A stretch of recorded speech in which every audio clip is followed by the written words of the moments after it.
Por lo menos tener una armada,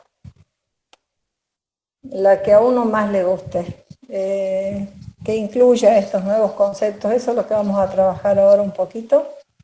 Luego vamos a trabajar un poquito de digestivo y al final vamos a trabajar un poquito de la prevención de cáncer colorectal, que les había colgado el material pero no lo habíamos trabajado, como para que ustedes vean cuál es el interés de la cátedra. Hay un resumen colgado en la unidad 5, que es una unidad de resumen. Ya más fácil no lo podemos hacer. Es imposible hacerlo más fácil. Ya les subí las 35 imágenes o diapositivas, que es lo que tienen que estudiar y saber.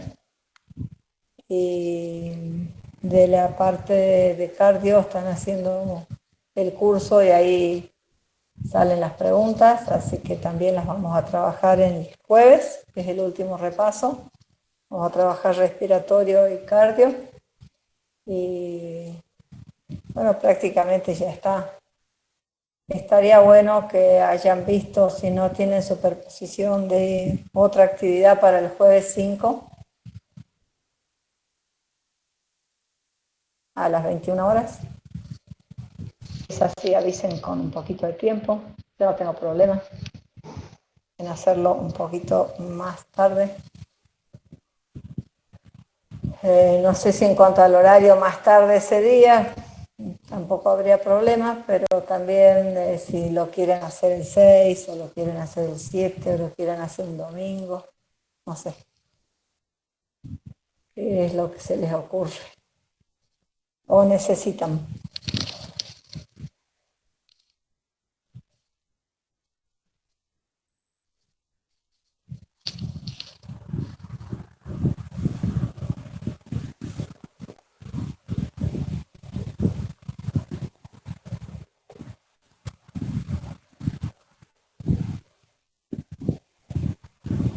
Bueno, como tengo habilitada la aceptación de más personas a partir del celular, así que podemos estar dando inicio, es las 5 y 6 de la tarde. Vamos a pasar a grabar la reunión y vamos a empezar con la presentación para evitar que tengamos inconvenientes después y nos quedemos sin actividad por estar comenzando tarde, ¿sí?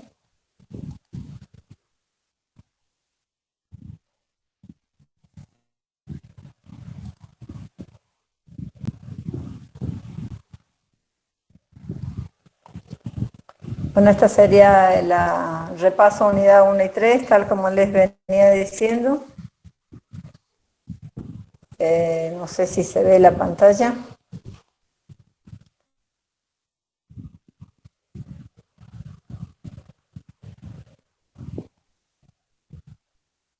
Sí se ve, profe. Perfecto. Entonces seguimos. Definición de salud.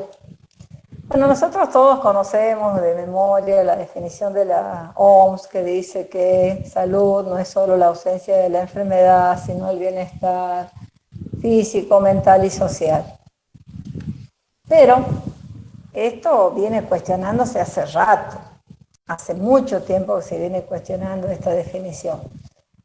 Y en el 2011 se propusieron cambiar esta definición y una de ellas, que resulta muy interesante, decimos salud a la capacidad de adaptarse y valerse por sí mismo para afrontar retos sociales, físicos y emocionales, llevando la cuestión de la resiliencia directamente al campo de la salud. La salud es un concepto positivo que pone en relieve los recursos personales y sociales y la capacidad física. En 1946, los Estados miembros de la Organización Mundial de la Salud trabajaron sobre un principio que dice que para que tengamos salud, debemos tener el goce del grado máximo de salud que se puede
Bueno, ojalá que hayamos retomado, no sé si están viendo la presentación.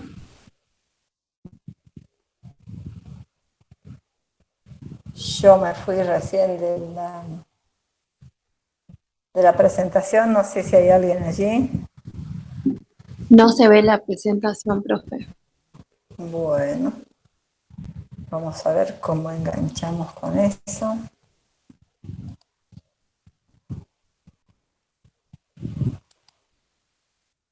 Ah, es que se ve que es un bajón total, porque se perdió todo. Menos la grabación, que sale con cortes y quebrados.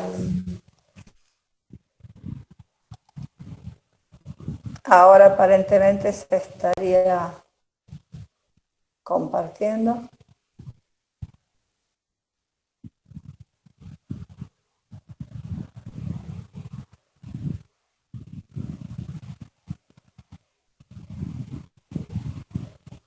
Una página en blanco sí se está compartiendo. Ahora sí. Ahora Sí, estamos. ahí está, profe. Gracias, muy amable.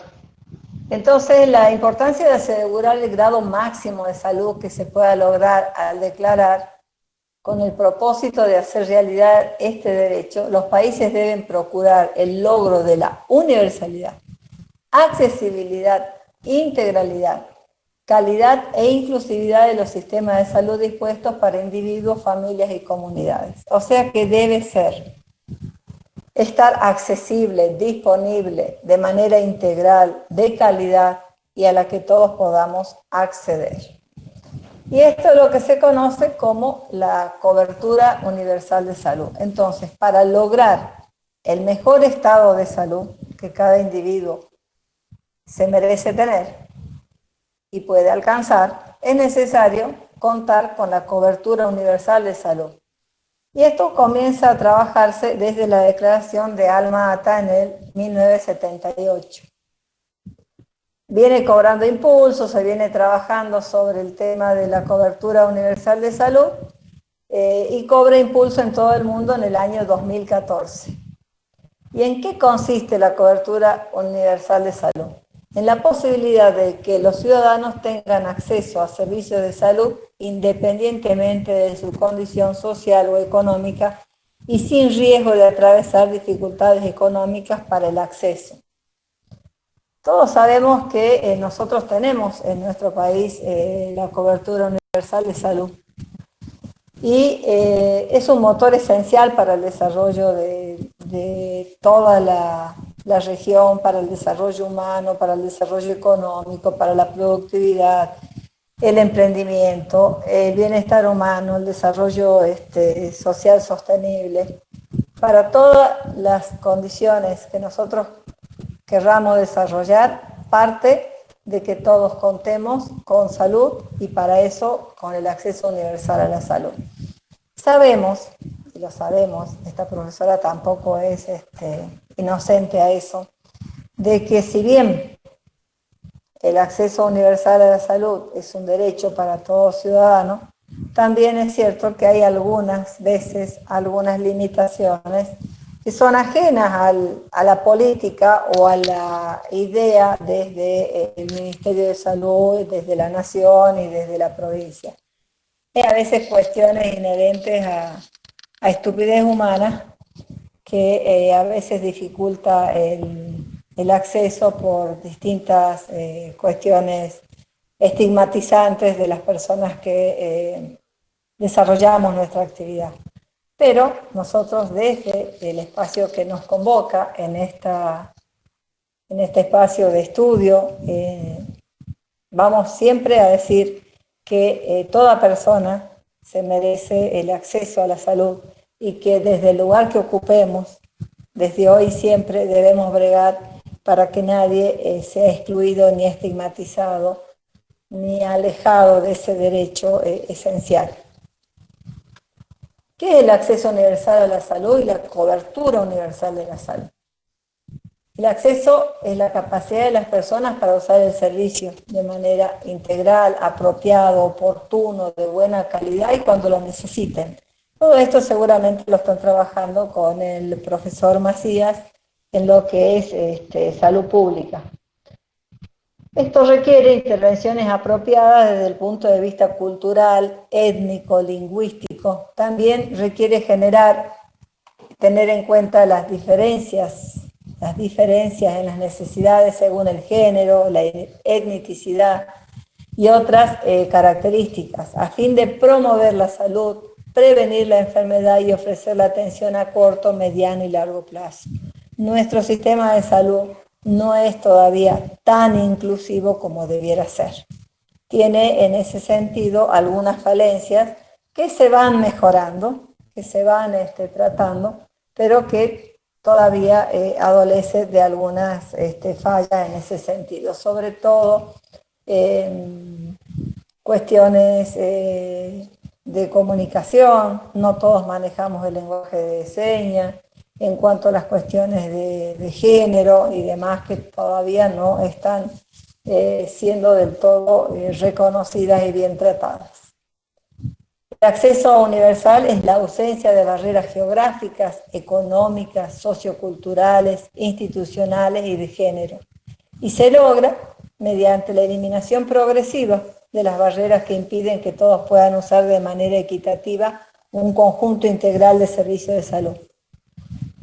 Esto es, como decimos, es una cuestión progresiva, no pasa de la noche a la mañana, ¿sí?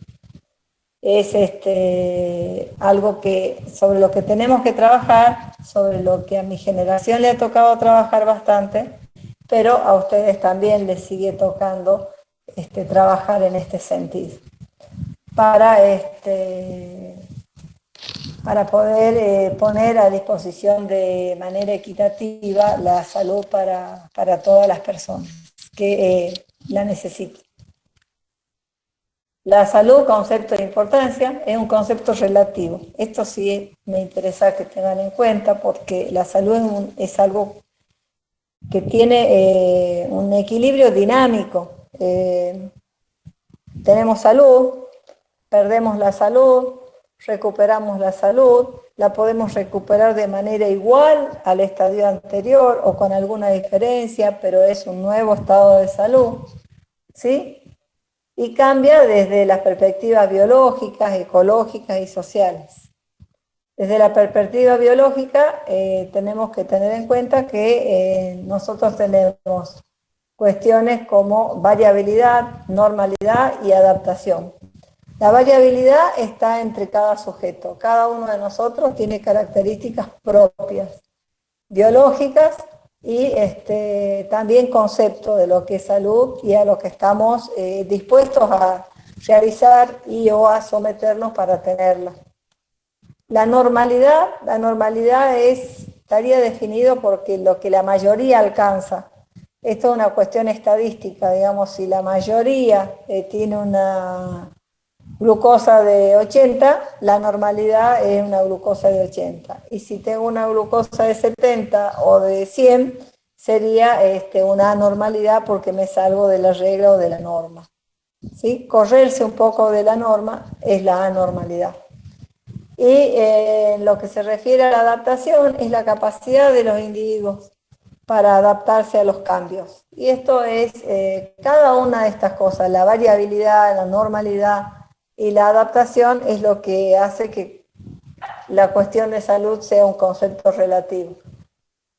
Para lograr salud se necesitan 3 condiciones: adaptación y equilibrio ecológico, satisfacción de las necesidades básicas, capacidad para el trabajo. El concepto de salud se considera dinámico, en el cual la plenitud física y mental de una persona, derivada del equilibrio de las funciones del organismo con los estímulos negativos del medio, le permite desenvolverse en la convivencia social, armónica y productiva. Y esto es diferente para cada sujeto. Hay sujetos que si no tienen todo perfecto, no logran un estado de salud porque no tienen una salud psíquica. Otras personas con mayor adaptabilidad a los cambios van a lograr un estado de salud a pesar de que las condiciones no sean las óptimas. La pandemia nos da un ejemplo perfecto para esto. Tenemos que adaptarnos a los cambios, pero vamos a la parte B, la pandemia no le ha permitido a mucha gente satisfacer sus necesidades básicas y por ende han perdido la salud. Algunos han podido adaptarse, readaptarse y reinventarse, como es el término que se utiliza mucho en esta pandemia, pero otras personas no han podido y solamente han quedado a merced de la ayuda económica del gobierno. Pero esta situación de pandemia es una situación que nos lleva a pensar el concepto de salud como un concepto relativo, en el cual algunos van a poder reacomodarse por capacidades propias, pero también porque la actividad que desarrollaban en el punto B para satisfacer sus necesidades básicas le permitieron hacer alguna adaptación o cambio. Otros hemos sufrido al revés. Por ejemplo, yo que trabajo en salud he tenido una sobredemanda en la parte B. He tenido que sacrificar mi descanso. No me faltó trabajo, me pasó por encima del trabajo y eso también significó en un punto y en un momento dado una pérdida de la salud porque perdí mi descanso, perdí mi tiempo para encontrarme conmigo y para tratar mi humanidad. La salud es un estado muy variable cuyo objetivo es conservar la vida. Eso es así. ¿Por qué insisto en que es variable? Porque es muy importante que nosotros como educadores para la salud no vayamos con este discurso de que la salud es tal y tal y tal cosa. No, a ver, preguntemos, ¿qué es la salud para usted? ¿Cuándo se siente saludable? ¿Qué necesita para sentirse bien? ¿Qué cosas necesita concretar para encontrar un equilibrio? ¿Cómo, en este contexto, qué cosas mejoraría para sentirse saludable? En este contexto de la pandemia, en aquel contexto que les tocará mañana, nadie sabe. Entonces, es un estado muy variable cuyo objetivo es conservar la vida. Por ello debemos cuidarla, protegerla y fomentarla a la salud. Cuidarla, protegerla y fomentarla. La salud no debe considerarse entonces como un fin, sino como un medio para lograr disfrutar una vida total, productiva e integrada socialmente.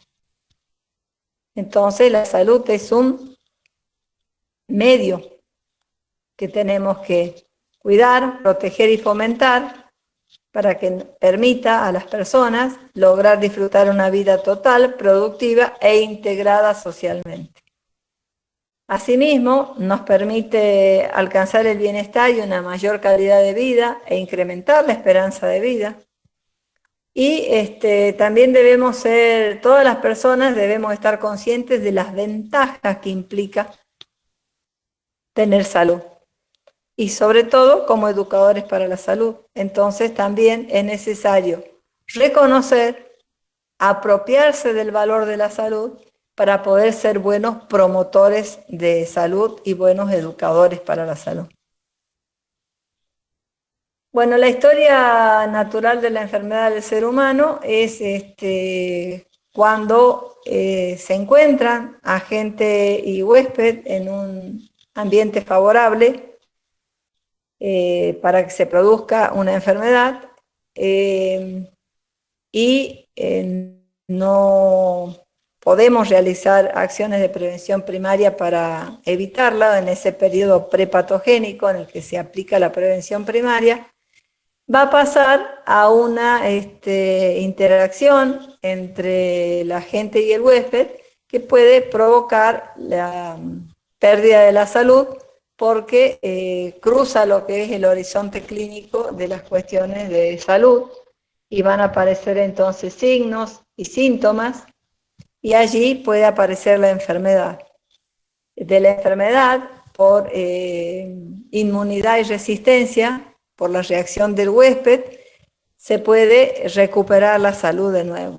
O esta enfermedad puede continuar y generar alguna incapacidad que puede ser permanente o transitoria y en el caso de no revertirse puede pasar a un estadio crónico o puede provocar la muerte.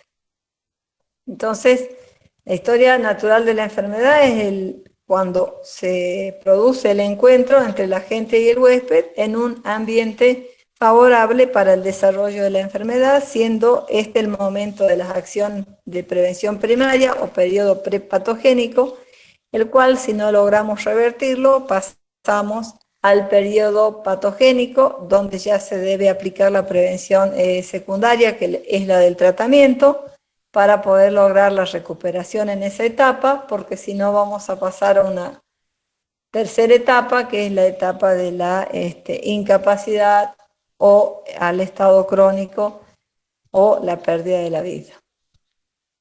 Para lograr el estado de salud son necesarias 3 condiciones: la adaptación y equilibrio ecológico, las necesidades básicas, la capacidad de trabajo, no fui para arriba. Para que una enfermedad se desarrolle, ¿qué necesitamos? 3 cosas: un agente, un huésped y un medio. ¿Sí? Necesitamos un huésped, un agente y un medio. Siempre son 3, tiene que haber un sujeto susceptible, cuando un organismo que ha perdido su estado de equilibrio, una fuente de infección que transmita un agente y una serie de factores ambientales que faciliten la transmisión. Entonces, para que se produzca una enfermedad, tiene que darse en un mismo momento y lugar 3 situaciones: un sujeto susceptible, un agente capaz de enfermar y un medio ambiente que lo permita o lo promueva. El diagrama de la historia natural de la enfermedad también aluden a inmunidad o resistencia como factores que se oponen a la enfermedad. Es lo que vimos recién en esta partecita, habla de inmunidad y o resistencia. ¿Y qué es la inmunidad o resistencia? La inmunidad puede ser natural o adquirida.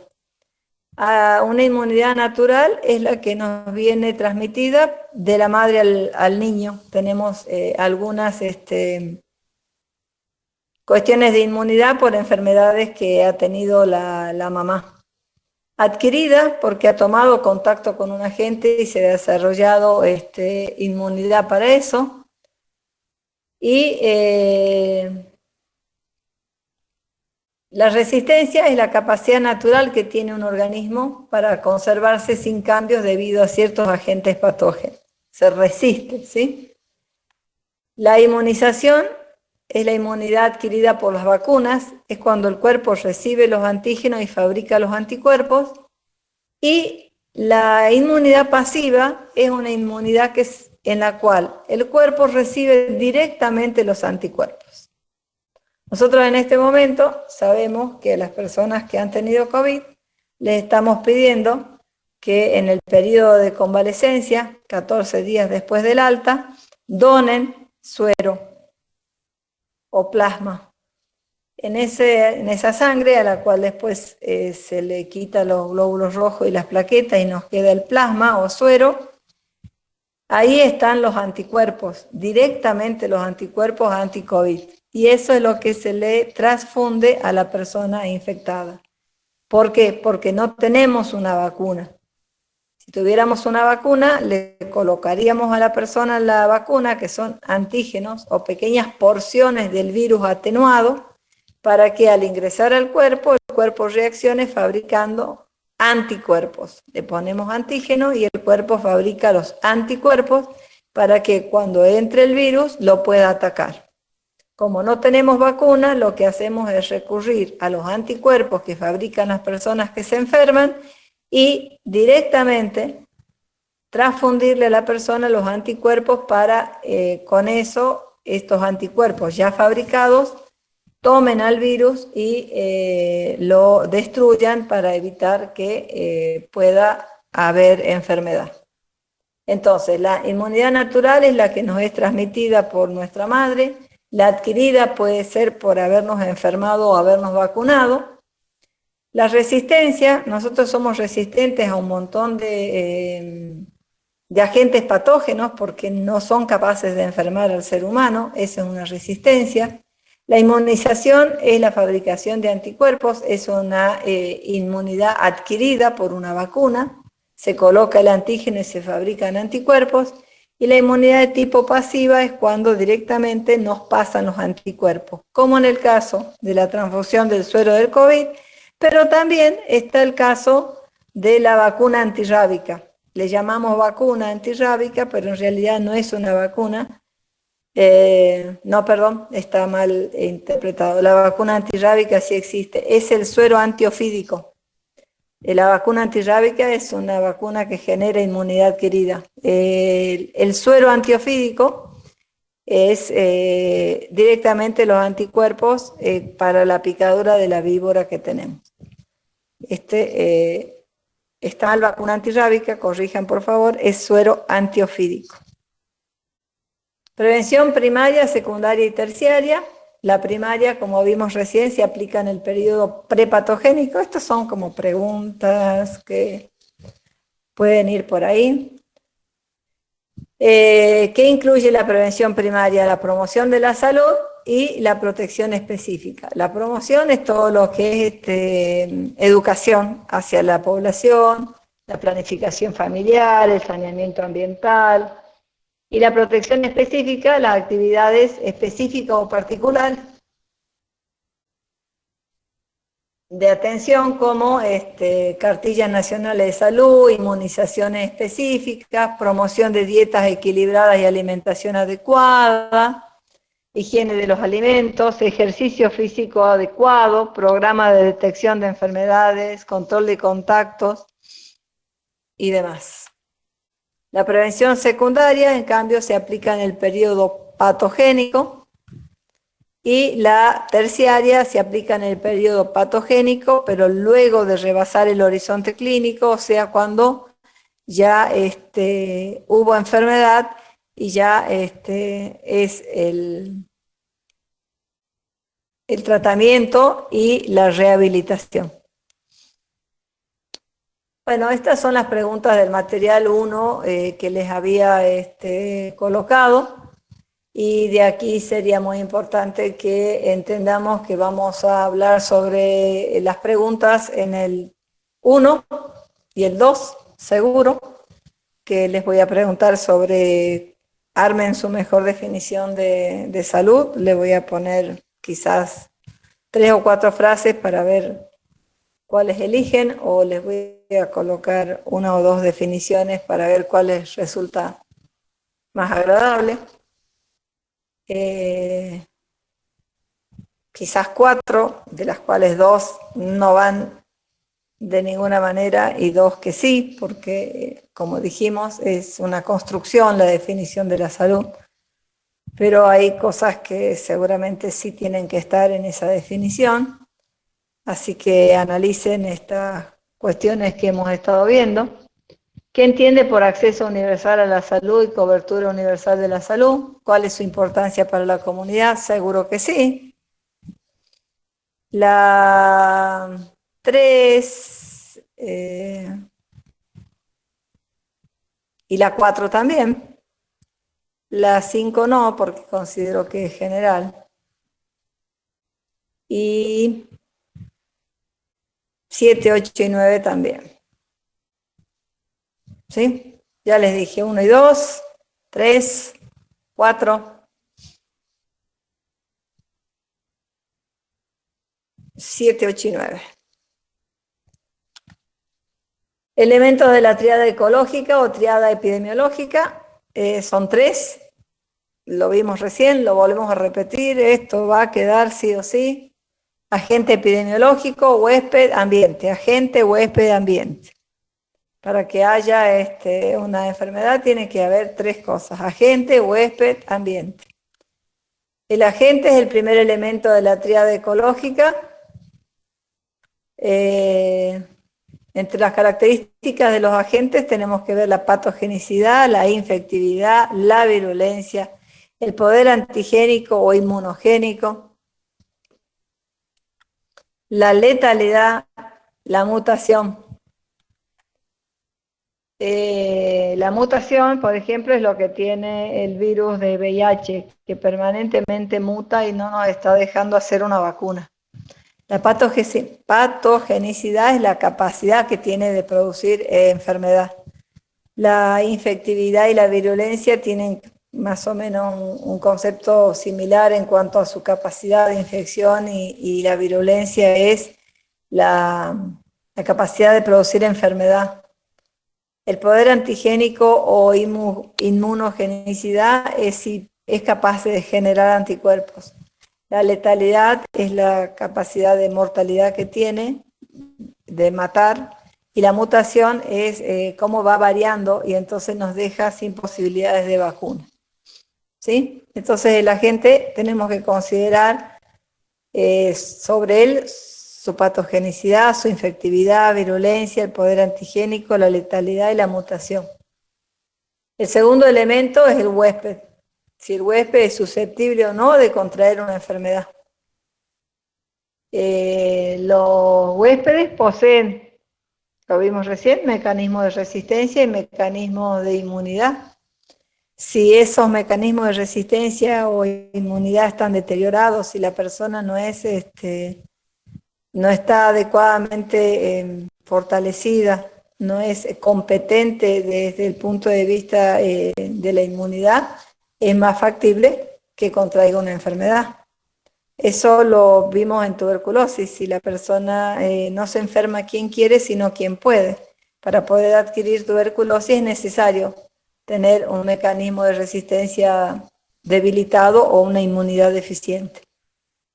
La susceptibilidad de adquirir la enfermedad va a depender de ciertas características intrínsecas del huésped, como la edad, la herencia, las condiciones ambientales, la nutrición, el desequilibrio hormonal.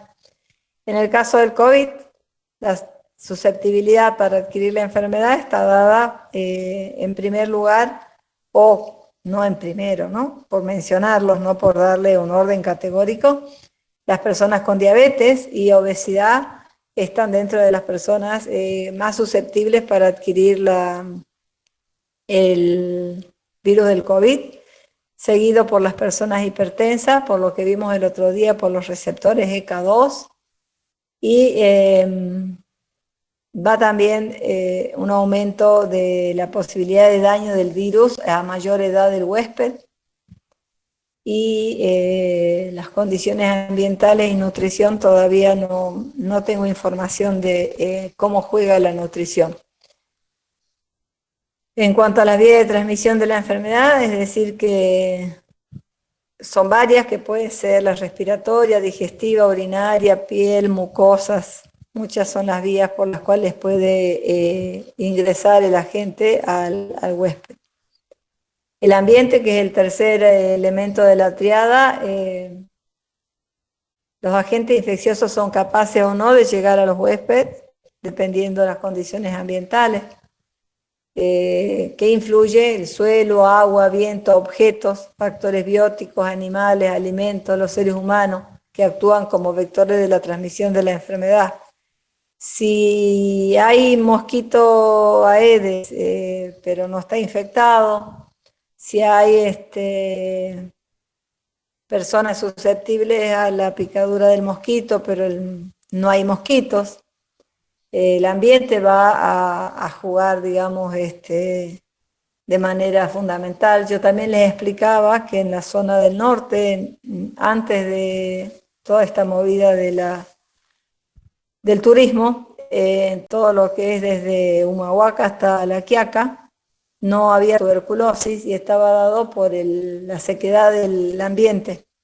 Luego, por la masiva llegada del ser humano, que es el reservorio y el transmisor, esto fue modificado, pero ahí teníamos un factor ambiental que impedía la transmisión de la tuberculosis. ¿Qué es la cadena epidemiológica? La cadena epidemiológica permite identificar sobre qué elemento de la triada se debe actuar para realizar medidas de prevención o control. Y tiene 6 eslabones: el agente infeccioso, el reservorio, la puerta de salida del agente infeccioso, la vía de transmisión, la puerta de entrada del agente al huésped y el huésped. Entonces nosotros tenemos un agente infeccioso que tiene un reservorio, que tiene una vía de salida, una vía de transmisión, una vía de entrada, pero también requiere de un huésped susceptible. Y esta es la cadena epidemiológica. Dependiendo de dónde se pueda actuar, dónde es conveniente trabajar. Nosotros, por ejemplo, en el caso del dengue, trabajamos sobre el reservorio, que es tratar de impedir o el agente infeccioso, tratar de impedir su duplicación o su reproducción. ¿Sí? Tenemos que trabajar sobre el agente infeccioso, evitando su reproducción y evitando que pique y contagie o contamine a personas que a su vez luego son el reservorio para que el vector vuelva a alimentarse para volver a tener el virus. Enfermedades transmisibles, llenar la parte en blanco. Este es el ejercicio que le di. Seguramente va a haber de esto, pero no así en el cuadro, sino alguna de ellas. Para la enfermedad gripe, la agente causal es, y le pondré quizás una serie de agentes para que ustedes elijan, ¿sí? O para el COVID, o para la tuberculosis, o cuál es el vector para alguna de estas enfermedades. Digamos que para el dengue el vector es una opción, puede ser el Aedes, otra puede ser el Anófeles, otra puede ser el dengue. ¿Sí? Tengan en cuenta, en el dengue hay generalmente una gran confusión. El agente causal del dengue es el virus DEN 1, DEN 2, DEN 3 y DEN 4, no es el Aedes aegypti. Tengan en cuenta eso. Bueno, esto es más de lo mismo, es aplicar ese cuadro, así que las preguntas pueden estar aplicadas así como en este cuadro, o pueden estar aplicadas como en la diapositiva anterior, o las acciones desde educación para la salud, para la prevención de estas enfermedades. Siempre tengan en cuenta que como educadores para la salud las preguntas van a estar más centradas en lo que es su actividad. Ahora vamos a pasar a lo que es la parte digestiva. Anatomía y fisiología de la digestión, 10 datos que explican cómo el cuerpo absorbe los nutrientes. Le voy a preguntar sobre absorción de nutrientes desde el otro power que hemos presentado. Este es parte del material que les había colgado. Entonces, los nutrientes se absorben en el intestino delgado, desempeña un papel vital en la digestión química y la absorción del agua. No entiendo lo que me dijo. ¿No se ve? No se ve. Nos fuimos del compartir. Bueno, vamos a ver. ¿Podrá achicar la pantalla? Vamos a ver si podemos.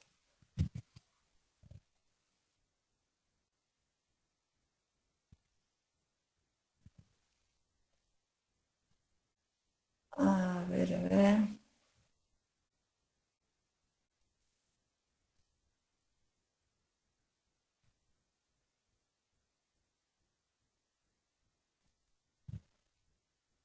¿Así les gusta más? Entonces, bueno, vamos así. Ahí está. Bueno. Dale. Entonces, esto es como les decía, bien honesta, ¿eh? Les voy a preguntar sobre absorción del intestino. Eso es lo que me interesa. Necesito que sepan dónde se absorben los nutrientes, ¿sí? El intestino delgado desempeña un papel vital en la digestión y la absorción de agua. El sistema digestivo es una especie de planta de procesamiento del cuerpo. Permite el ingreso de los alimentos, los transporta por los órganos y la estructura donde se produce el procesamiento. La energía y los nutrientes que necesitamos son extraídos y el sistema digestivo desecha el resto. La digestión degrada los alimentos ¿para qué? Para proporcionar energía al cuerpo.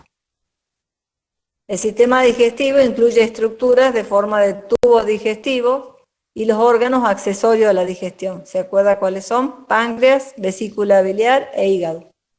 La digestión degrada los compuestos grandes de los alimentos y líquidos en moléculas más pequeñas para ser absorbidas al torrente sanguíneo. Los nutrientes absorbidos son carbohidratos, proteínas, grasas, minerales y vitaminas. Son procesados y luego liberados en el cuerpo y utilizados para obtener energía. ¿Cuáles son para energía? Las grasas y los carbohidratos, para crecer y para permitir la reparación celular, son las proteínas, y los minerales y vitaminas participan en todos esos procesos, son necesarios para que esos procesos se produzcan. Entonces, energía, los carbohidratos y las grasas, construcción celular y reparación las proteínas, y los minerales y las vitaminas son coayudantes para que el proceso se produzca. Si no están los minerales y las vitaminas, el proceso no se produce. Los minerales participan en lo que es el movimiento de las sustancias hacia el interior de las células, para que sea captado por el hígado, o sea la insulina pueda ser captada por los vasos sanguíneos, pueda entrar a la sangre.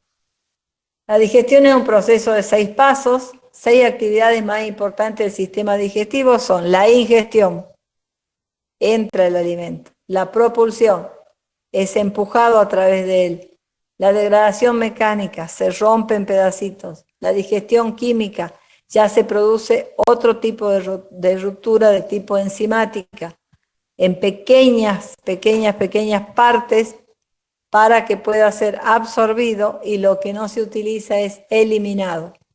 Los alimentos los ingerimos, los masticamos y los deglutimos. A continuación, las contracciones musculares lo impulsan por el tubo digestivo y lo reducen físicamente a partículas diminutas. Los fluidos digestivos degradan químicamente los nutrientes. Esos fluidos digestivos son las enzimas del páncreas y de la vesícula biliar y del hígado, en moléculas que son suficientemente pequeñas para permitir su absorción. Y finalmente, las sustancias no digeribles son eliminadas. ¿Qué se absorbe y dónde se absorbe? Se absorben carbohidratos, proteínas y grasas a nivel de la primera porción del intestino delgado. Estructura del tubo digestivo: ingieren los alimentos y los impulsan en su recorrido por todo el cuerpo. Empieza por la cavidad bucal, la faringe, el esófago, el estómago y los intestinos. Todo esto también se denomina tracto gastrointestinal. Los alimentos ingresan por la boca, son empujados hacia el esófago, de allí hacia el estómago y de allí a los intestinos. Estas estructuras gradualmente degradan los alimentos en moléculas que son suficientemente pequeñas para ser absorbidas. El estómago tiene 4 regiones: el cardias, el fondo, el cuerpo y el píloro, que tienen distintas musculaturas. Y todas ellas contribuyen a ir empujando el alimento hacia el intestino. El sistema nervioso autónomo desempeña un papel clave en la digestión. Es el sistema nervioso autónomo el que produce la peristalsis, la contracción y relajación de las capas musculares dentro de la pared del canal alimentario. La peristalsis es una función clave en la digestión. Y acá lo dice de una manera que podemos entender. Literalmente hace rodar la bola. No puede haber digestión ni proceso digestivo si no existe la peristalsis. Como para que les quede grabadito, después de una cirugía de la parte intestinal, gástrica, que puede ser una apendicitis, una operación de apendicitis, en el proceso de cicatrización muchas veces el cuerpo va generando esta reparación y genera como fibras que algunas veces anudan la parte de los intestinos e impide el movimiento. Una de las complicaciones gravísimas de una cirugía de apendicitis es la formación de bridas que paralicen el movimiento intestinal. Entonces, ¿qué es lo que hace el médico cuando va a controlar a una persona post cirugía? ¿Y cuándo le da el alta? Le da el alta cuando se ha producido una evacuación intestinal, cuando la persona fue de cuerpo, como se suele decir, cuando pudo eliminar materia fecal. Porque ¿eso qué indica? Que el movimiento de peristalsis está normal y que el intestino no se ha anudado ni se ha paralizado. Entonces es una función clave de la digestión. ¿Sí? Yo marcaría un poquito esa palabrita para que no haya dudas que me van a preguntar sobre eso. ¿Estas construcciones son voluntarias o involuntarias? Son involuntarias, las produce el sistema nervioso autónomo y empujan los alimentos tragados por el esófago, agitan el estómago y propulsan el quimo a través del intestino delgado y el intestino grueso. Este movimiento es fundamental, es lo que hace que se produzca la digestión, que circule el alimento por el tracto digestivo. ¿Quién las produce? El sistema nervioso autónomo. La faringe es un órgano que cumple múltiples funciones. Cumple una función doble, la del pasaje del aire para el sistema respiratorio y la del pasaje de los alimentos y líquidos para el sistema digestivo. Cuando los alimentos son masticados y convertidos en un bolo y deglutidos, se desplazan desde la boca hasta la orofaringe, descienden por la laringofaringe y la laringofaringe es un cruce de vías donde se separa el tracto respiratorio del digestivo. La parte posterior de la laringofaringe se fusiona con el esófago para continuar el tracto digestivo. El intestino delgado posee 3 regiones: el duodeno, el yeyuno y el ilion. El duodeno es la parte más alta del intestino delgado, es la primera parte. Cae del estómago al duodeno. Durante la digestión recibe el quimo del estómago, la bilis, las enzimas de páncreas y otros fluidos digestivos del hígado y el páncreas, y ahí se produce la mayor absorción de nutrientes. El yeyuno es la porción media del intestino delgado y el ilion es el segmento ubicado más abajo. La pared interior de todo el intestino delgado está tapizada por proyecciones digitiformes llamadas vellosidades. ¿Qué hacen estas vellosidades? Aumentan la superficie. Al haber más superficie se puede producir mayor absorción. Entonces absorben la mayor parte de los nutrientes degradados por los fluidos digestivos. ¿Dónde se produce la mayor absorción de nutrientes? En la primera porción del intestino delgado llamado duodeno. Es un receptáculo clave para los fluidos digestivos. El páncreas, la vesícula biliar y el hígado vuelcan ahí sus jugos, sus fluidos, sus enzimas para producir el proceso digestivo. Es la parte más alta y recibe el quimo desde el estómago. Allí es donde tiene lugar la mayor digestión química y donde comienza la absorción de los nutrientes, vitaminas y minerales vitales. Entonces, ¿dónde se produce la mayor absorción?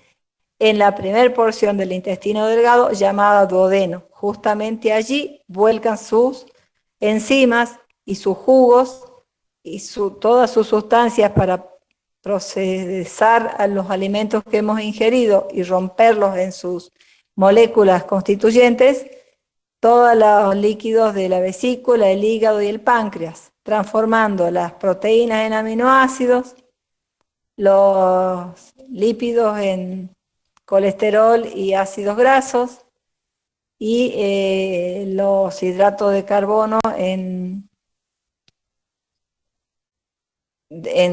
dextrosa, y allí son absorbidos para luego pasar al aparato circulatorio. El intestino grueso posee 8 regiones. son el apéndice, el ciego, el colon ascendente, el colon transverso, el colon descendente, el colon sigmoideo y el canal anal. El intestino grueso es el encargado de mantener el agua del organismo, acuérdense.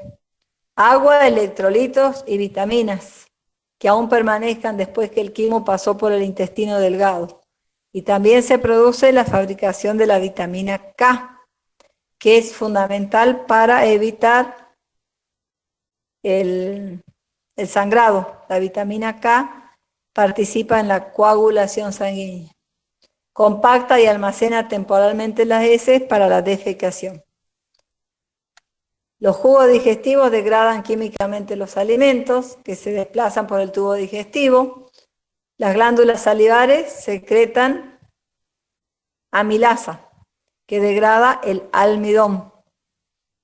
El jugo gástrico producido por glándulas del revestimiento del estómago digieren el alimento a quimo. La bilis contiene sales biliares que emulsionan las grasas. El jugo pancreático contiene enzimas y iones que ayudan a la digestión del intestino delgado, y tampones que neutralizan la acidez. Acuérdense que viene el quimo desde el estómago muy ácido, entonces secretan algunos tampones o buffer para disminuir esa acidez. Y las glándulas de la pared intestinal secretan enzimas intestinales que degradan aún más el quimo.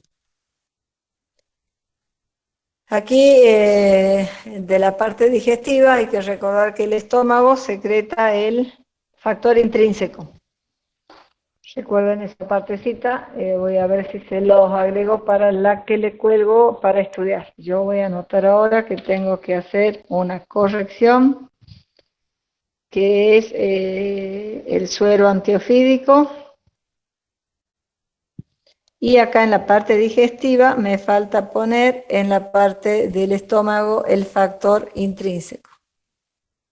Entonces, esperen un ratito para bajar la diapo que les colgué, porque les voy a hacer estas correcciones, ¿sí? Y dentro de lo que es digestivo, me importa que conozcan o trabajen o trabajemos o conozcamos y tratemos de implementar, y es muy importante que en Jujuy se pueda trabajar sobre lo que es el programa de prevención de cáncer de colon. Entonces, antiofídico se borró, yo creí que iba a quedar, y factor intrínseco. El programa de prevención de cáncer de colon. ¿Por qué resulta importante para esta cátedra esta parte? Jujuy tiene una alta tasa de mortalidad por cáncer de colon.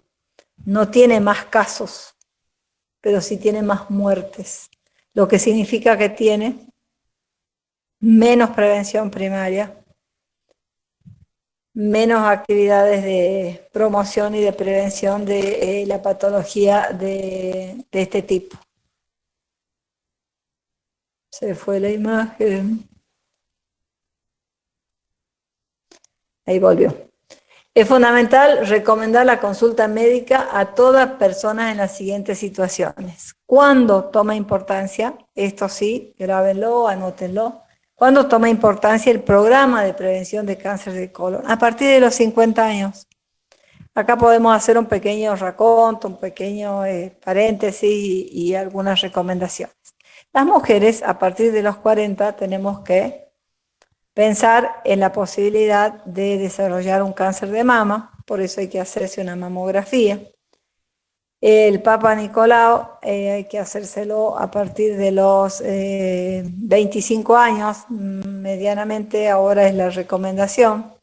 En algunos lugares de América Latina se está recomendando a partir de los 18. Y otro de los estudios necesarios para realizarse, el varón a partir de los 40, es un examen para la búsqueda de alguna patología prostática, exactamente para evitar el cáncer de próstata, que también tiene en Jujuy una alta prevalencia en varones. Nosotros tenemos una alta prevalencia de cáncer de útero, no tanto de cáncer de mama, pero sí una alta prevalencia de cáncer de útero. No hemos logrado instalar adecuadamente el Papa Nicolau. Está bueno ahora en los últimos años que está como obligatorio para el carnet sanitario, pero aún así el sistema se satura en el verano y muchas veces se realizan estudios o resultados que no significan necesariamente que se haya hecho el estudio. Y en el varón a partir de los 40 dije lo que es la cuestión del cáncer de próstata, y a los 50 hay un estudio más que se recomienda, pero que no está muy difundido, que es la prevención del cáncer de colon, tanto para hombres como para mujeres. Entonces, varones y mujeres mayores de 50, aunque no tengan ningún antecedente, solamente por llegar a la edad, así como por llegar a los 40 para la prevención del cáncer de próstata, llegar a los 40 para la prevención del cáncer de mama, cumplir 25 años con o sin relaciones sexuales en el caso de la mujer para el cáncer de útero, y de igual manera a los 50 realizarse lo que es la investigación para la prevención de cáncer de colon.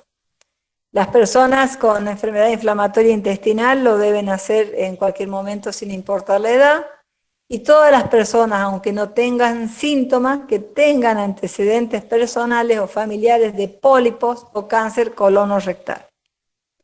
La prevención secundaria implica la realización de estudios de detección de pólipos o cáncer en fases tempranas. Los estudios de detección recomendados son sencillísimos. Es un test de sangre oculta en materia fecal. Lo único que hay que tener en cuenta es el método. Hay un método que reconocen las obras sociales, que es muy económico, que se realizan en todos los hospitales, pero que no es el más específico.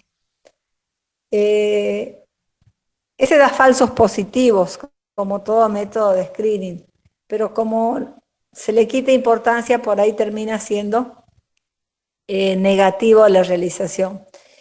Se recomienda que sea inmunoquímico, un buen test de sangre oculta en materia fecal, o reconocido o conocido como FECA-test. Pero también si hay evacuación de materia fecal con sangre, esta debe ser un motivo de consulta. Entonces, un test de sangre oculta en materia fecal, que significa que es sangre oculta, quiere decir que no es visible. Es una demostración por un método químico de la presencia de sangre humana en la materia fecal.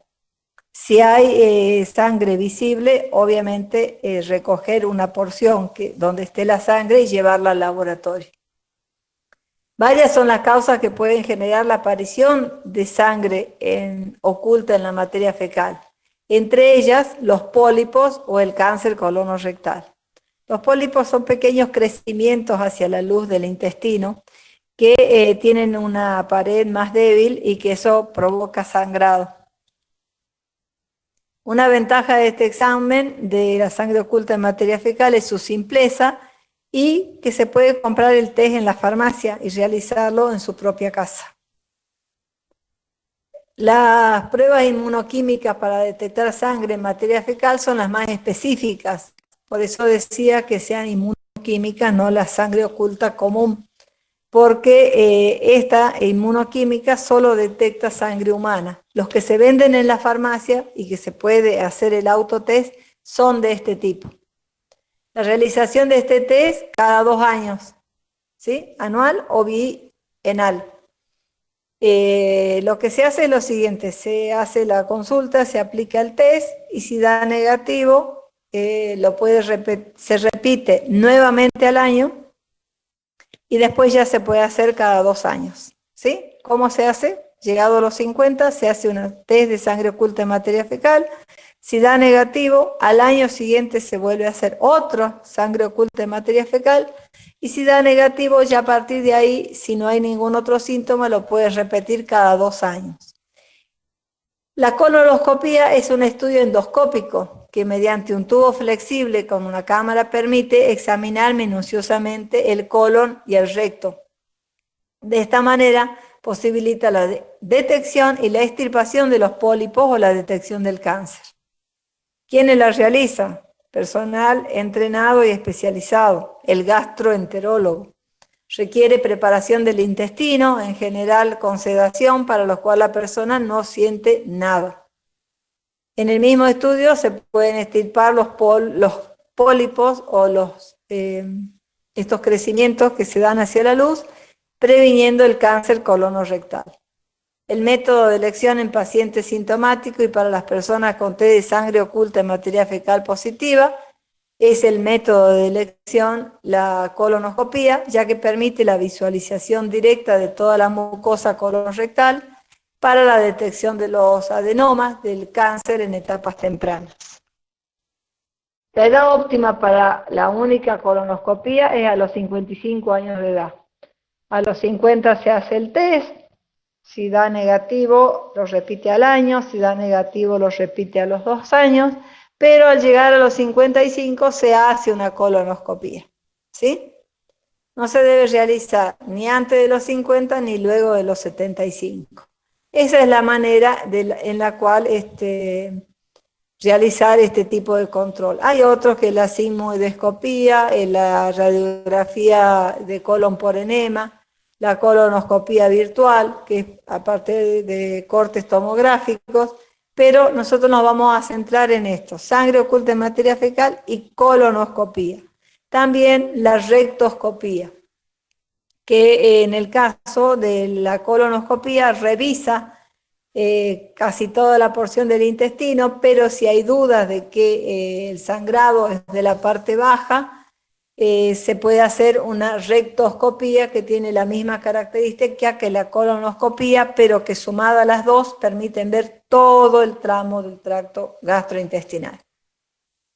El tratamiento y seguimiento, preferentemente el diagnóstico, ver en qué estadio está, el tratamiento y el seguimiento de los pacientes con cáncer colonorrectal debe ser realizado por equipos interdisciplinarios, especializados en el manejo de la patología, incluyendo cirujanos, coloproctólogos, oncólogos, gastroenterólogos, especialistas en diagnóstico por imágenes, anatomopatólogos, gente que sepa de cuidados paliativos, de nutrición y de salud mental. Cuando nosotros estamos frente a un diagnóstico de cáncer, necesitamos un equipo multidisciplinario para la contención de esa persona. En caso de no contar con la herramienta necesaria para el abordaje completo del paciente, se sugiere la derivación a centros de referencia. La cirugía es la principal opción para el cáncer colonorrectal. Lo que se realiza es una colectomía, con resección del bloque de ganglios linfáticos regionales. Consiste en extirpar el segmento del intestino afectado junto a los ganglios linfáticos regionales y eventuales órganos adyacentes involucrados. La colectomía significa que la persona ya no va a evacuar en el baño, sino que va a tener una bolsa donde se va a colectar la materia fecal. Esto modifica y en mucho y en mal la calidad de vida de la persona. Entonces, es uno de los casos fundamentales donde tenemos que trabajar en la prevención primaria. Nosotros, como educadores para la salud, promover que a partir de los 50 se debe revisar lo que es la salud del tracto digestivo, de la parte del colon de las personas, y promover el examen de sangre oculta en materia fecal. La colonoscopía, si no hay antecedentes y la materia fecal la negativa, aplicarla a los 55 años. El tratamiento y el seguimiento: el tratamiento es cirugía. La cirugía es la resección de parte del intestino y los ganglios linfáticos regionales, y suele terminar con la eliminación de la materia fecal, que es recogida en una bolsa, y la persona ya no irá más a defecar en el baño. Esto trae muchos inconvenientes y mucha incomodidad para la persona. Cuanto más localizada se encuentre la enfermedad, mayor es la posibilidad de un tratamiento quirúrgico menos invasivo. Entonces volvemos a trabajar sobre lo que es el diagnóstico precoz. tratamiento puede complementarse con las específicas para el cáncer por vía venosa oral, quimioterapia, radioterapia. Para los pacientes médicamente inoperables, se podrá recomendar tratamiento primario con quimioterapia con el objetivo de convertir la lesión en resecable. Todas estas decisiones se deben discutir en el ámbito del Comité de Tumores Interdisciplinario. A pesar del tratamiento óptimo, entre un 30 y un 50% de los pacientes con cáncer de colon presentan recaída y mueren por la enfermedad. Más del 80% de las recurrencias se presenta en los 3 primeros años posterior al tratamiento. El seguimiento luego del tratamiento tiene como objetivo evaluar posibles complicaciones terapéuticas, descubrir recurrencias potencialmente curables e identificar otros tumores metacrónicos.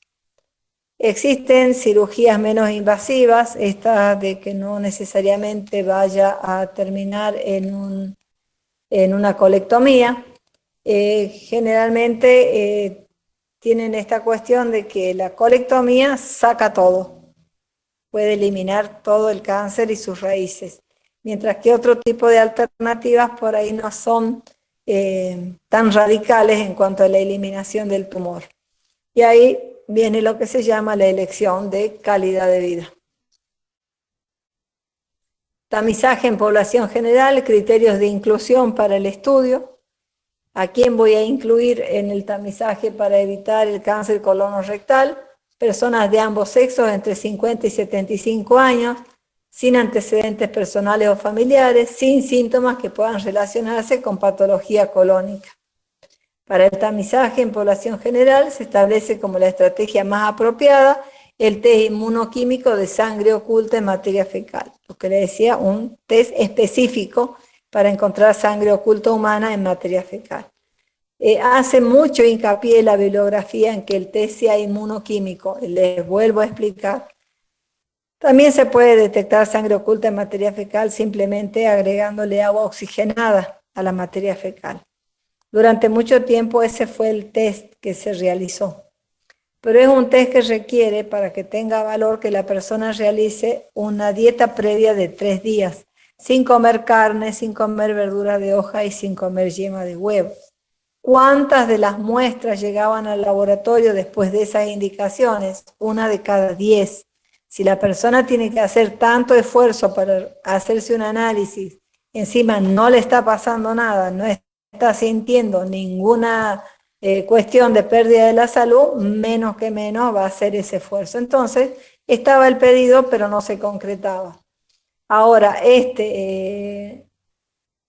esta detección por parte de un test inmunoquímico de sangre oculta en materia fecal que se venden en las farmacias y que ya se realizan en todos los laboratorios, ya sea públicos o privados, es específico de sangre humana en materia fecal y no requiere dieta previa. Este método de pesquisa ha demostrado en estudios controlados y randomizados una reducción de la incidencia y la mortalidad del cáncer colonorrectal. Es una de las estrategias de pesquisa del cáncer de colonorrectal considerada costo efectiva para la población de ambos sexos entre 50 y 75 años. Entonces, ¿cuál es la forma de tamizaje y de prevención primaria en cáncer colonorrectal? Que a toda persona entre 50 y 75 años sin síntomas se le realice un examen de sangre oculta en materia fecal por un método específico, un test inmunoquímico, y con eso es una manera costo efectiva para reducir la aparición de cáncer colonorrectal. En el caso de que el test de sangre oculta en materia fecal sea positivo, el paciente es derivado hacia un gastroenterólogo para realizarse la colonoscopia complementaria, asegurando la accesibilidad y la calidad del estudio. De nuevo, volvemos al CUS. En pocos lugares se realiza la colonoscopia a nivel del sistema público en Jujuy. Hay que decir la verdad, esa es la verdad. Acceder a una colonoscopia desde el sistema público en Jujuy no es fácil. En este caso, el acceso universal a la salud estaría restringido porque no está dada la posibilidad para que todos accedan a este tipo de estudio en tiempo y forma.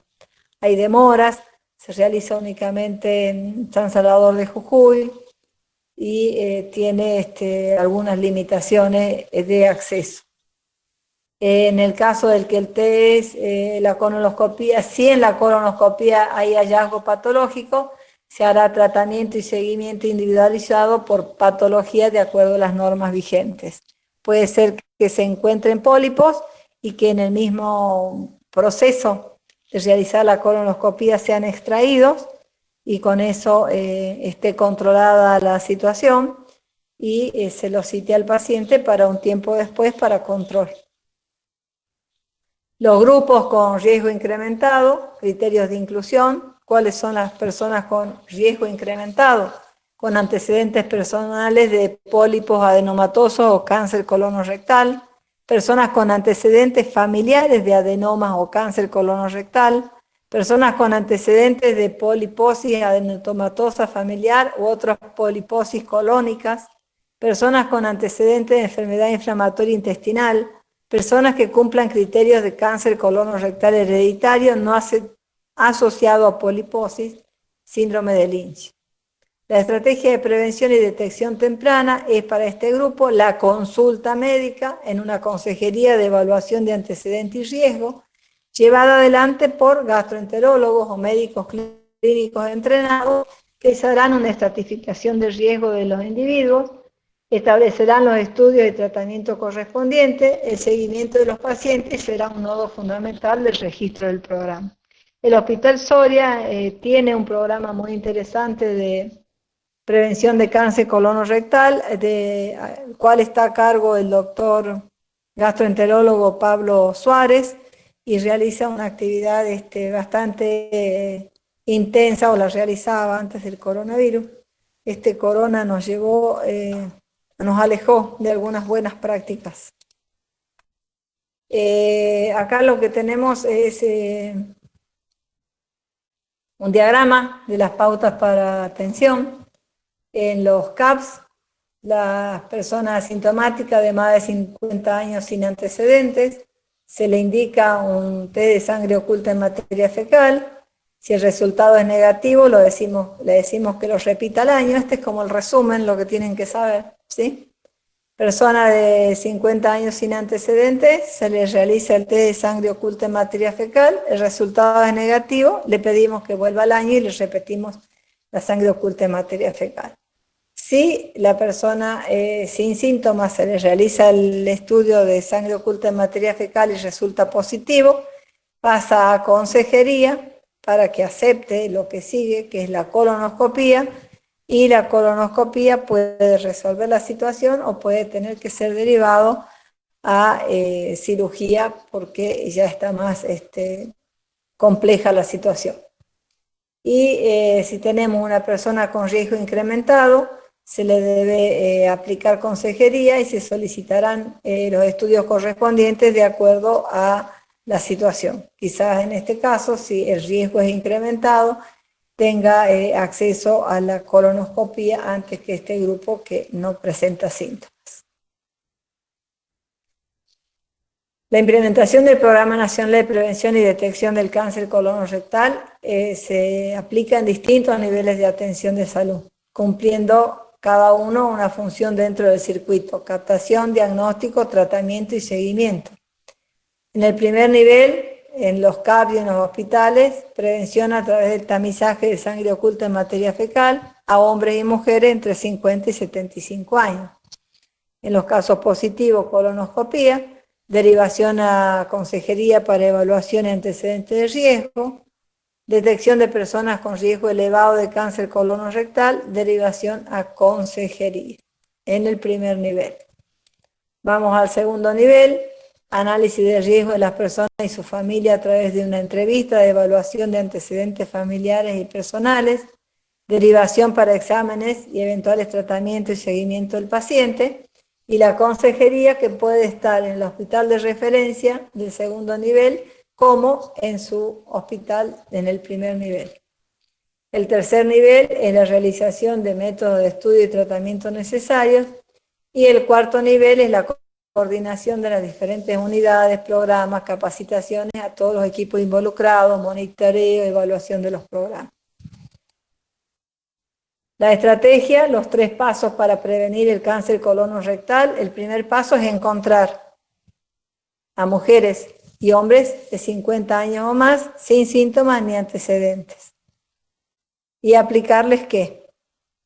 La sangre oculta en materia fecal por un examen inmunoquímico, además de asesorarlos sobre esta patología. La segunda, informar que el cáncer colorectal se puede prevenir, que afecta a mujeres y varones de más de 50, que no presenta síntomas hasta que está en una etapa avanzada de la enfermedad, que hay un test muy sencillo de sangre oculta que puede detectar estos pólipos en fase temprana y que este test se realiza una vez por año. El tercer paso es invitar a realizarse el test de sangre oculta en materia fecal a todos hombres y mujeres entre 50 y 75 años, explicándole que no requiere dieta previa y que se realiza en una sola muestra. Al retirar los resultados, que puede ser positivo, significa que se ha detectado sangre oculta, o negativo significa que no se ha detectado, o no válido significa que no sirvió, que hay que hacerlo de nuevo. Esto hay que acostumbrarse a esto. Nosotros generalmente vamos buscando un resultado y queremos que haya un resultado.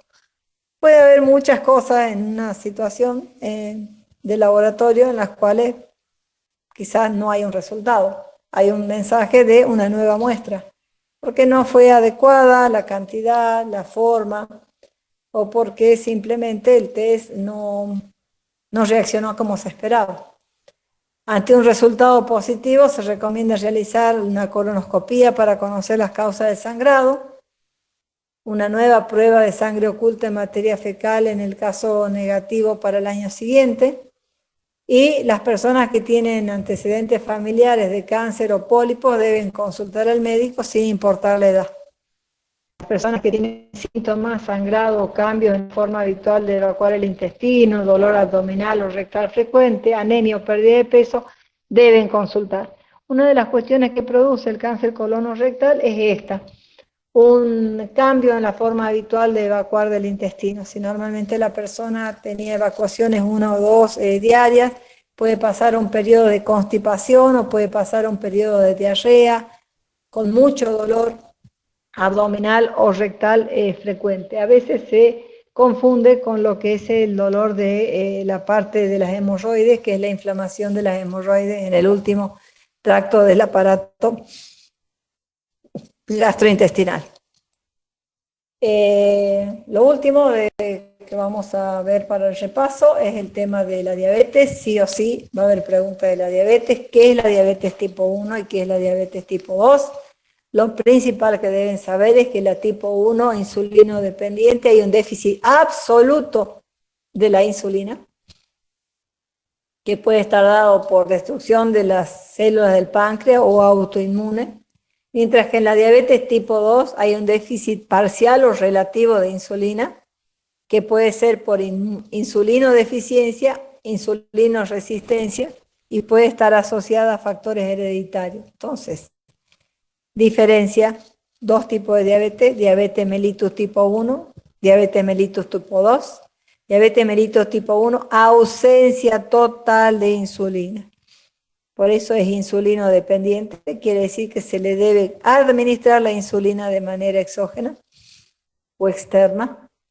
La diabetes mellitus tipo 2 es una diabetes donde hay una disminución de la insulina, no es falta total de insulina, y por eso responde a los hipoglucemiantes orales, porque la persona tiene insulina y hay que simplemente ayudarle para la actividad. ¿A quiénes afecta la diabetes tipo 1 insulino dependiente? A niños o adultos jóvenes. El comienzo es abrupto y son personas que tienen un peso normal hasta la aparición o incluso hasta tendencia a delgados. tiene complicaciones graves y afecta mucho más la salud, la diabetes de tipo 1 que la diabetes de tipo 2. Los síntomas son los mismos para ambos. Poliuria, o sea, aumento de la orina. Polidipsia, aumento de la sed. Polifagia, porque no logra la saciedad, porque al no lograr ingresar los alimentos al sistema de depósito, no logra la saciedad. A pesar de que come mucho y toma mucho, pierde peso y tiene pocas ganas de realizar cosas. La diabetes de tipo 2, no insulino dependiente, que responde a hipoglucemiantes orales, se presenta en mayores de 40 años, es 10 veces más frecuente que la de tipo 1 y el comienzo es solapado, casi asintomático. Puede estar la persona varios años ya teniendo la diabetes sin siquiera darse cuenta. Los síntomas: poliuria, polidipsia, polifagia, pérdida de peso y astenia. Las complicaciones: la diabetes trae complicaciones a nivel renal, a nivel de la vista, a nivel vascular, provocando hipertensión arterial, y produce neuropatías, que es una pérdida de la sensibilidad a nivel de la piel. Entonces los tipos de diabetes: tenemos el tipo 1, que el criterio de diagnóstico es una glucosa en ayunas mayor a 126. A ver, vamos por partes. Las diabetes pueden ser de tipo 1, de tipo 2, gestacional, por endocrinopatías, por la destrucción del páncreas puede ser, digamos, va a generar una diabetes. El COVID produce una diabetes transitoria, porque como afecta, como hemos visto el otro día, el páncreas, en el momento de la infección produce una alteración endocrina. Por malnutrición, por síndrome genético y por una alteración de la prueba de tolerancia oral a la glucosa. ¿Cuál es el criterio diagnóstico de diabetes? Cuando decimos, sospechamos que estamos frente a una diabetes, cuando tenemos una glucosa en ayunas mayor a 126, dos determinaciones no sucesivas. ¿Qué quiere decir esto? El paciente, la persona, va al laboratorio, se hace una glucosa el día lunes y le da mayor a 126. Se va, le decimos que repita, vuelve el jueves o el viernes, de nuevo en ayunas, en las mismas condiciones, le volvemos a hacer la glucosa y le vuelve a dar mayor a 126. Entonces, dos determinaciones de glucosa por encima de 126 en dos momentos no sucesivos, no ahora y dentro de un rato, no hoy y mañana. Una glucemia al azar, le saco sangre en cualquier momento y me da mayor a 200.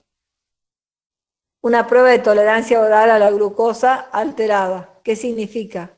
La prueba de tolerancia oral a la glucosa es el gold estándar para definir que una persona tiene diabetes. ¿Qué quiere decir el gold estándar? Que es el método de referencia.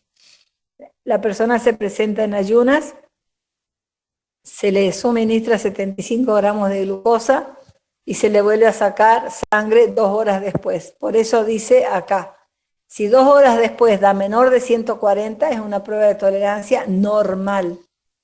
Si 2 horas después da mayor a 140, es una prueba de tolerancia que ya está alterada.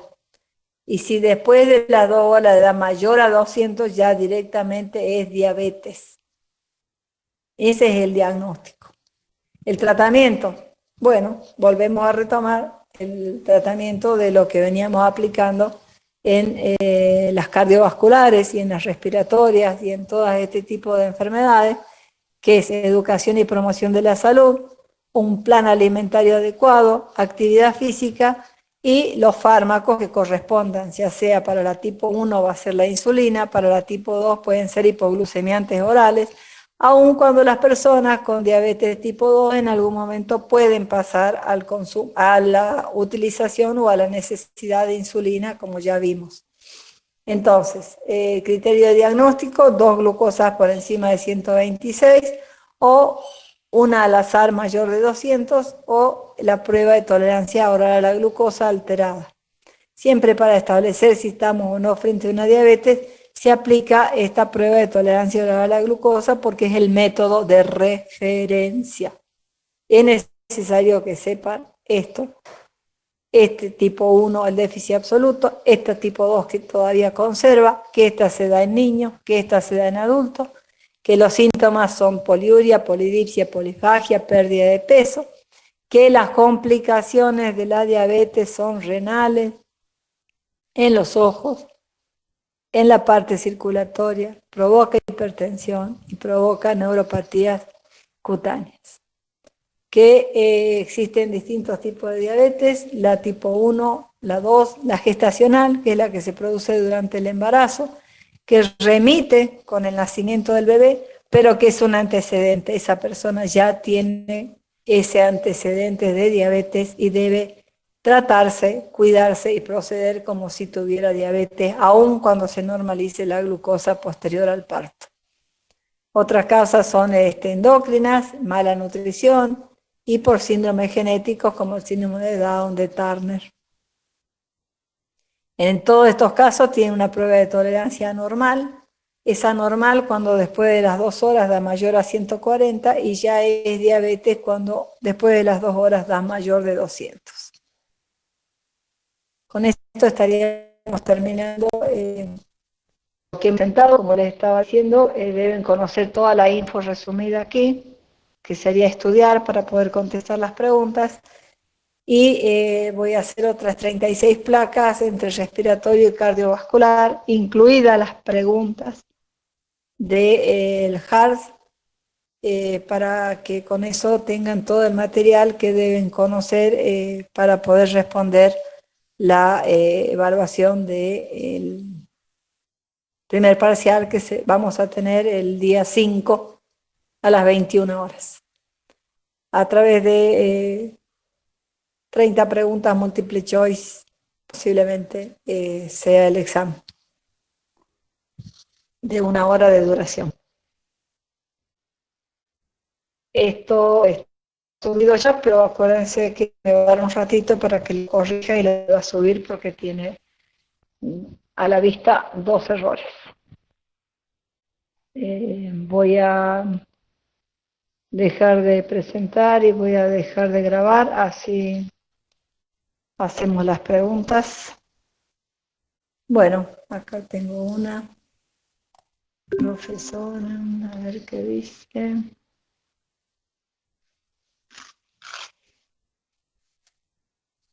Sí, este Power ya está subido, Mabel.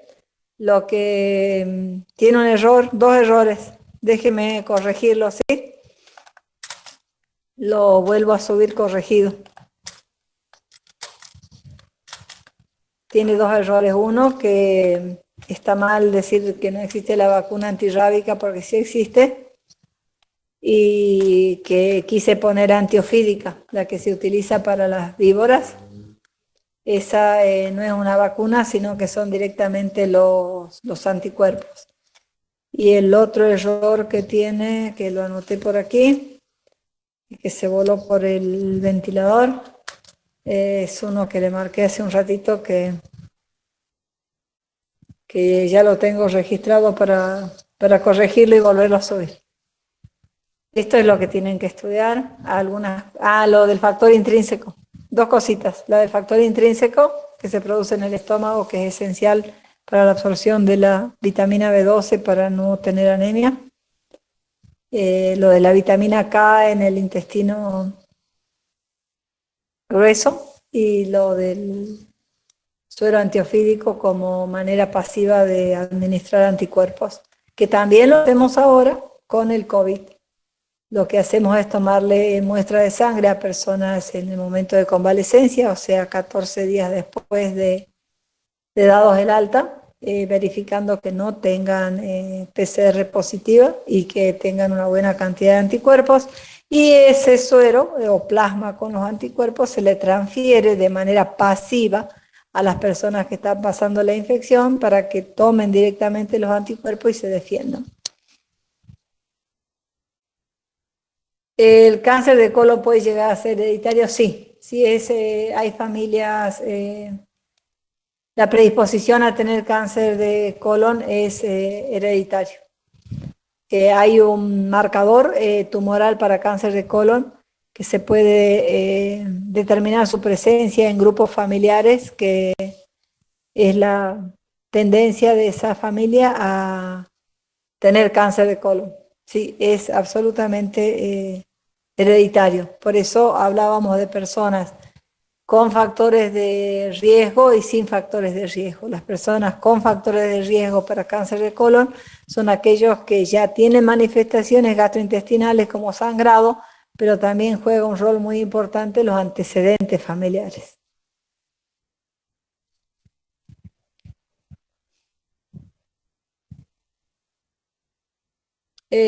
Vuelve a aparecer el tema de la triada ecológica también en los cánceres. Está la predisposición y está también el ambiente. Si el ambiente en el que se desarrolla la persona, que tiene antecedentes de cáncer de colon, es un ambiente tranquilo, no fuma, no consume alcohol y tiene lo que se conoce prácticas saludables de vida, o tiene un estilo de vida saludable, va a disminuir en mucho la posibilidad de desarrollarlo. Si en cambio tiene una vida que es todo lo contrario, con mucho estrés, con el consumo de estos irritantes para el sistema digestivo, como es el alcohol y el tabaco, las posibilidades de que aparezca la enfermedad es mucho mayor. Y también tiene un factor bastante importante los hábitos alimentarios, no solo en esto de que sean de calidad, sino también que no haya muchos lapsos sin alimentación, porque sin duda que la acidez gástrica contribuye al que se lastime la parte intestinal. Entonces, largas horas de ayuno no serían recomendables. Bueno, quienes no tengan preguntas pueden irse retirando. Quedó clarísimo que esto lo tienen que saber, sí o sí. Que en estas 36 placas están sus preguntas de esta primera parte. Traten de terminar cuanto antes el curso que están realizando. Es un poquito pesada la parte de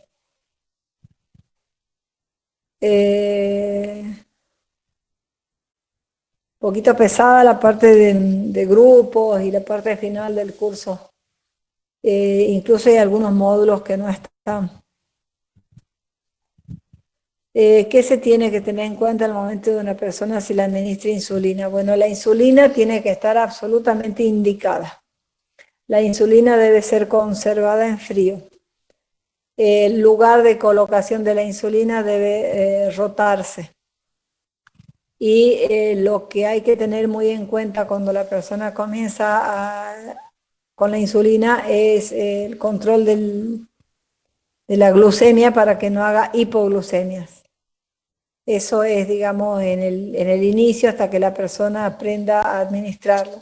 Es muy grande la diferencia entre un hipoglucemiante oral y la insulina para la baja de la glucosa. Entonces, cuando la persona pasa de un hipoglucemiante oral a la insulina, debe, por lo menos hasta que logre el manejo adecuado de la dosis, hacerse más chequeos, más controles. Generalmente estas personas, cuando se le cambia el tratamiento y se le aplica la insulina, también se les da los equipos de autotest. Ellos evalúan sus niveles de glucosa. La hipoglucemia es siempre mucho más dañina que la hiperglucemia, eso lo tienen que saber. Lo que hay que cuidar en las personas con insulina son las hipoglucemias, o sea, las bajas de azúcar. Entonces se deben realizar el control de la glucosa a la mañana y a la noche. Por lo menos hasta que comiencen, hasta que puedan reconocer su nueva situación y la puedan manejar. No hay que tenerle miedo a la insulina, tampoco es cierto que comienza con la insulina y va a vivir con insulina. No, puede ser en un adulto con una diabetes tipo 2, puede ser un momento, un determinado momento de su vida, porque aumentó de peso, porque está cursando alguna infección. Las infecciones provocan aumento de la glucosa, que en un momento de su vida se le ponga un refuerzo a los hipoglucemiantes orales, se le coloque como refuerzo la insulina y puede dejar de usarla de nuevo. Esto lo digo porque las personas tienen temor a la insulina y tienen temor a comenzar a usarla porque creen que toda la vida van a tener que seguir. No puede ser transitoria la utilización. Se debe colocar en parte del cuerpo como en el muslo, cualquiera de los dos muslos, en la parte externa del brazo y alrededor del ombligo. Es una buena zona para colocarse porque es cómoda para la persona. Y entonces va rotando alrededor del ombligo las distintas dosis. No debe colocarse siempre en el mismo lugar. Vamos rotando de un muslo al otro, de un brazo al otro, y cuando se coloca alrededor del ombligo, también ir rotando. Es subcutánea la aplicación, es bastante sencilla, pero bueno, es el autoflagelamiento de la persona sola se tiene que pinchar y esto no siempre es tan fácil, ¿no? Hay que apoyar mucho desde educación para la salud a la persona, hay que explicarle la importancia de que sus niveles de glucosa no estén por encima de 150, porque cuando lo están lastiman a los ojos, provocan hipertensión, lastiman el riñón. O sea, el tema de la glucosa y de la diabetes es que la persona se mantenga en un nivel más o menos estable de su glucosa, no que haga 70, 150, 300, 200, 120, 100, no. Entre 100 y 150 es un excelente valor para la glucosa y para la salud de la persona. Estos disparos a 300, vuelta a 150, baja a 70, cada vez que la glucosa hace esas fluctuaciones es cuando más lastima. Y lo segundo, el riesgo de la hipoglucemia. O sea, la persona tiene que, si está tomando hipoglucemiantes, tiene que alimentarse adecuadamente, pero no puede no alimentarse, porque el hipoglucemiante y la falta de alimentación le van a provocar una hipoglucemia. Los insulinodependientes, como comienzan a edad temprana el manejo de la insulina, se hacen más cancheros para el manejo y conocen los síntomas cuando están con hipo, con hiper. La persona que no manejó antes insulina le cuesta un poco. En ese caso, como digo, tiene que, hasta que conozca la nueva situación, ir monitoreándose con frecuencia al comienzo. Bueno, ha sido un repaso, les quedó el material. Déjenme un ratito para solucionarles esos pequeños problemitas que tienen y ya les queda como material de estudio. No bajen el que está porque tiene dos cuestiones, una que está mal y otra que le falta.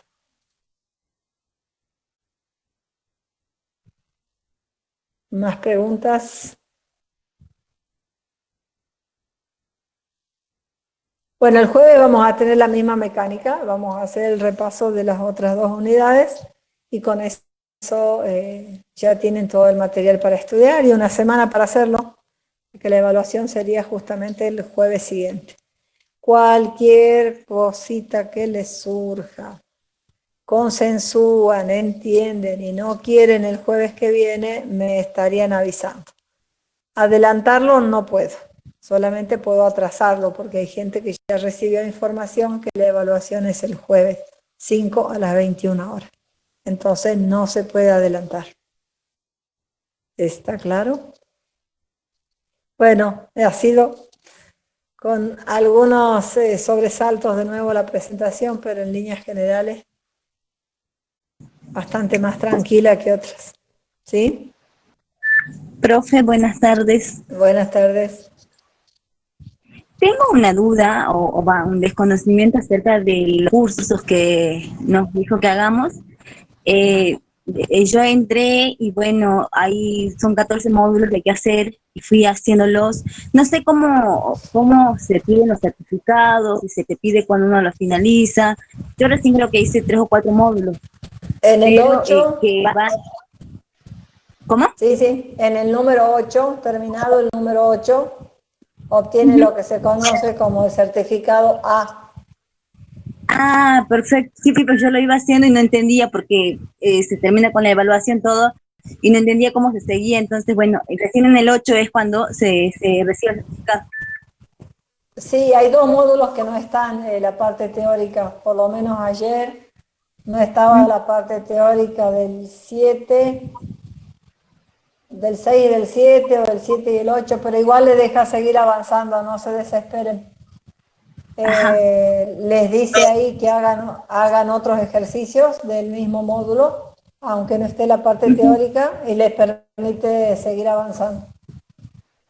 Ah, Con bien. el 8 realizado, le permite emitir el certificado A. Ah, Luego, para perfecto. continuar al otro, ya es una cuestión más administrativa, organizativa, para personas, depende del perfil que usted tenga, si usted quiere ser dirigente de un puesto de salud o algo por el estilo. La segunda parte es para eso, la puede hacer en las vacaciones, seguramente le va a aportar, pero no lo necesita ahora. Bien, profe. Bien, gracias. Bueno, de nada. ¿Alguien ha llegado hasta el 8? Bueno, estaríamos listos, entonces nos despidamos adecuadamente antes que el sistema nos eche sin saludarnos. ¿Alguna otra consulta?